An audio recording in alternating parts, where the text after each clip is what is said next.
ក្មេងស្រីនោះបានបើកការមើលឃើញកាំរស្មីអិចរបស់នាងហើយបានរកឃើញទ្រព្យសម្បត្តិដែលលាក់ខ្លួននៅក្នុងផ្សិតនៅឯការដេញថ្លៃប៉ុន្តែផ្ទះដេញថ្លៃបានតម្លៃ$10 លានបង្កឲ្យមានការខឹងសម្បារជាសាធារណៈព្រោះគ្រប់គ្នាគិតថាវាគ្រាន់តែជាផ្សិតធម្មតាក្មេងស្រីបានដើរទៅជួបឪពុកនាងហើយលួចលាក់ប្រាប់អាត់កំបាំងផ្សិតនោះជំរុញឲ្យទិញវាភ្លាមឪពុករបស់នាងដេញថ្លៃ$12 លាននៅនឹងកន្លែងប៉ុន្តែត្រូវមហាជនជាច្រើនបានហៅគាត់ថាល្ងីល្ងើចិត្តណាហួសចិត្ត$1 លានបុរសនោះអន់ចិត្តតែគ្មានអំណាចហើយត្រូវដំឡើងថ្លៃដេញថ្លៃម្ដងទៀតអតីតមិត្ត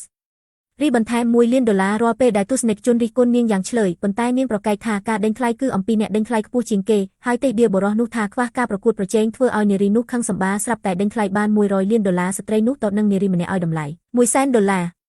បញ្ឈប់គាត់មានគម្រោងថ្មីនៅពេលដែលបុរសនោះឈប់ដេញថ្លៃអតីតមិត្តស្រីរបស់គាត់ភ័យស្លន់ស្លោហើយសួរថាហេតុអ្វីបានជាគាត់បោះបង់គាត់និយាយដោយស្ងប់ស្ងាត់ថាគាត់លែងចង់បាននៅពេលដែលម្ចាស់ផ្ទះញុះញង់ស្ត្រីនោះឈ្នះផ្សិតប៉ុន្តែប្រឈមមុខនឹងការរិះគន់យ៉ាងចាស់ដៃពីជីដូនរបស់គាត់ដែលថែមទាំងគំរាមបង្កកាត់ធនាគារទាំងអស់របស់គាត់រួចបុរសនោះបានស្នើឲ្យទិញវាក្នុងតម្លៃ$10 លានដើម្បីកាត់បន្ថយការខាតបង់ស្ត្រីគាត់បានលក់វាដោយស្ទាក់ស្ទើរ